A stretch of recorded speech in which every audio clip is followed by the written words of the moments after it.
Well, good morning. This is Corey Lee with Corey Lee Leadership, and I'm here with one of my good friends, Corey Smith. He's the Corey. I guess I'm not the Corey, but I'm here with him, and he's been a friend of mine for a while, and it's good to catch up with him. And he's a realtor here in Tupelo, Mississippi. So, Corey, appreciate you taking the time to speak with us today. Yeah, glad to be here, man. I think it's got to be something like 15, 20 years that you've been knowing me since I was little bitty. Yeah, I used to call you Little Corey. That's right. I'm Big Corey now. Little Corey. The weird thing about him, he's got a brother called Corey Smith, named Corey Smith. So we used to call him Little Corey. So anyway, well, Corey, tell me, starting out, I guess what got you into the real estate industry, and why did you want to become a realtor? Yeah, so one thing that I love about working in real estate is that you have the flexibility to work basically for yourself. And, in working for yourself, you're working for the people. So anybody that wants to buy or sell their home, you're working for them. I like that I have the flexibility in that, and that I'm always working with somebody new and meeting new people all the time, and I'm able to add value and help people as those needs come up. So. Yeah. You used one of my key phrases that I like there, add value.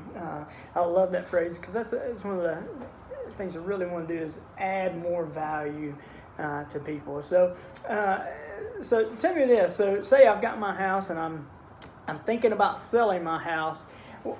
What's the benefit of me using a professional compared to trying to sell it on my own? Yeah. Whenever you're going in to sell your house, that's your biggest asset. Yeah. Right. So a lot of money involved in that, and you want to get someone in that is familiar with the market so that you make sure that you are getting the most market value out of your property, because you don't want to put it way above market value and never sell. Then you get put in a box where, well, now I got to sell it. Now you take a bunch of price drop off of it. So you're losing a lot of money in that. So what you want to do is get somebody to come in that will help you set it at the right price so it'll sell as fast as possible to get you the most money in the least amount of time. Yeah. I know it's very easy to be very attached to the biggest asset, and so having someone come in and help with pricing and the selling. That's right, because people won't pay for sentimental value, will they? And not that I know of. So that's true. So say I am again trying to sell my house. What are some things I need to be mindful of to maybe help me sell it faster or get it ready to sell? What are some of those things I need to be mindful of? Okay. So if you're gonna sell it yourself, one thing you need to be prepared for, like I already mentioned, is make sure that you're ready to price it right in the market, because price is going to be one of the biggest things that causes your house to sell or not sell. And if you got a little bit of time, and you're gonna you don't need to sell it right now, you maybe can put the price a little bit higher above market value, maybe try to make some money. But you need to be prepared to price it at market value so that it will sell and it won't stay on the market forever.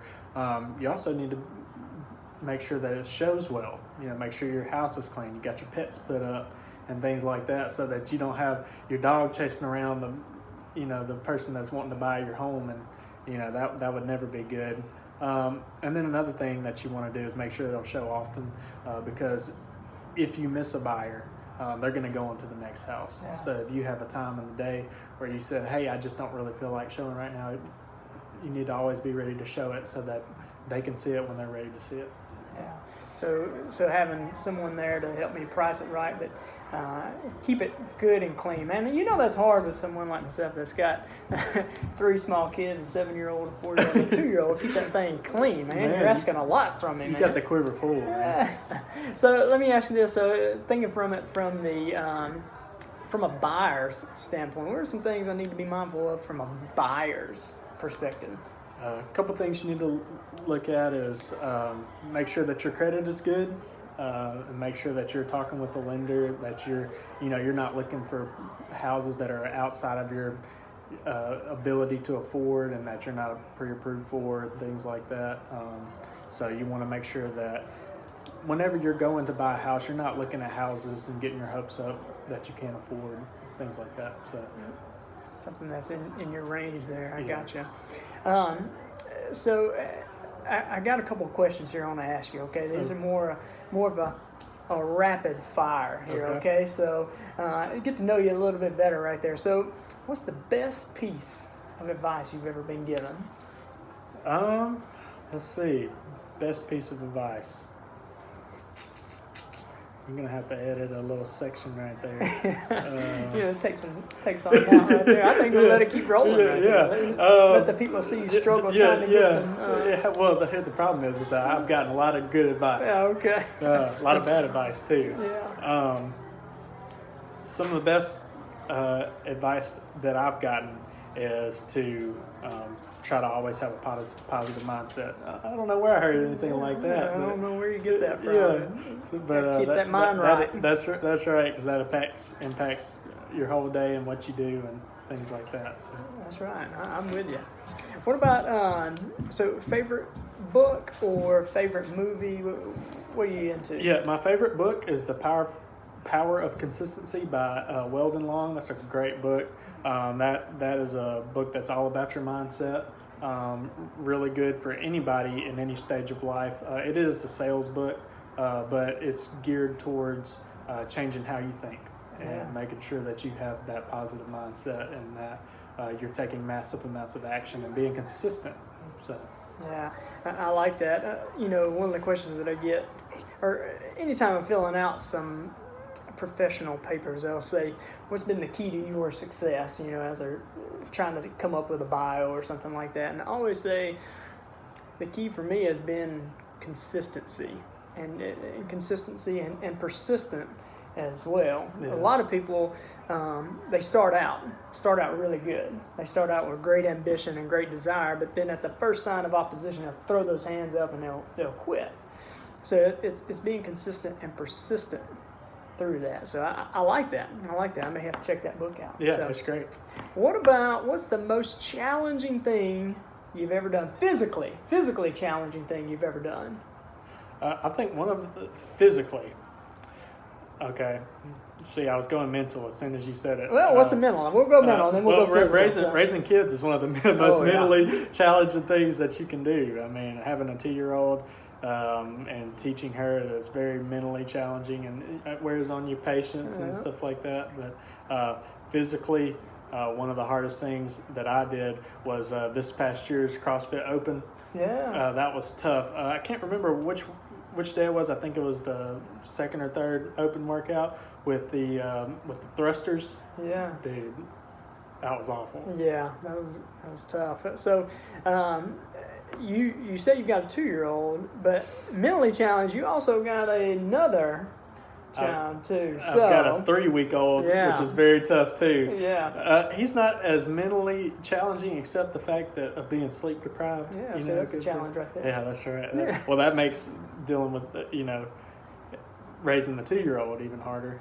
He just, you got to feed him and put him back to bed, and he usually is pretty satisfied with that. That's right. Let me ask you this. So if I were to go downstairs and I go outside and I go to get in your car and I crank it up, what would I be listening to? What's on your radio right now? On my radio, it's probably just your standard radio station, but typically what I listen to in the radio is podcasts, informational podcasts, a real estate podcast. I listen to a podcast called Real Estate Uncensored every day, where they talk about how to best serve our people in real estate. And then Doctrine and Devotion is a Christian podcast. So. Oh, that's good. That's good. All right. What about, so I know you're a superhero to at least 3 people right now in your life. Right. But if you could have one superpower that you don't currently have, what would your superpower be? It'd be super strength. Man. Super strength. Yeah, well, besides, you've already got that, right? So, oh man, I'd be able to, deadlift some cars or something. Yeah, like that. there you go. That'd be sweet, wouldn't it? That'd be pretty good. So super strength. Oh, gotcha. Well, what about any other thing that I know? Going back to real estate real quick, I know that from everything that I've seen, this is it's a good market to be a seller. What does that actually mean? And yeah, so in the seller's market, that means that houses are selling really fast. So that means that there are more buyers than they are sellers. That means inventory is low because people are buying houses so fast. They go on the market, they go under contract, they close. So that means that as a seller, it's really good right now because houses are selling. If they're priced right, they show well, they show often. So it's a good time to be selling. And right now, from my understanding, there's a inventory shortage as well. It's tough on a buyer right now. I mean, the houses are out there. Yeah. You just need to be looking consistently every day, making sure that when they come on the market, that you're the one that puts the offer in on the house that you're wanting. Yeah, so there's some competition for that. That's right. Multiple offers, things like that. So if I'm considering selling my house, but I'm kind of on the fence, maybe what's some advice you might give to me with that knowledge?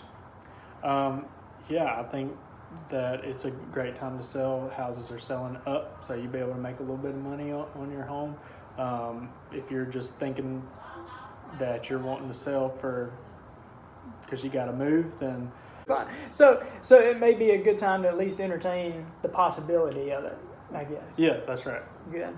Well, Corey, I really appreciate it. So, if anyone that's watching or listening to this, if they want to reach out to you, what's the best way for them to get in touch with you? Yeah, you can just go to my Facebook, Corey Smith, Realtor, Tommy Morgan Inc., Realtors, and you can shoot me a DM, and I'll be happy to talk to you, or you can call me at 662-891-1634. That's my personal cell phone number. You can call me, or you can shoot me a text. I'd love to talk to you about any of your needs and questions you have about real estate. Or we can just talk. If you just want to talk. Need somebody to shoot the breeze with. Yeah, I just like to talk. Yeah, there you go.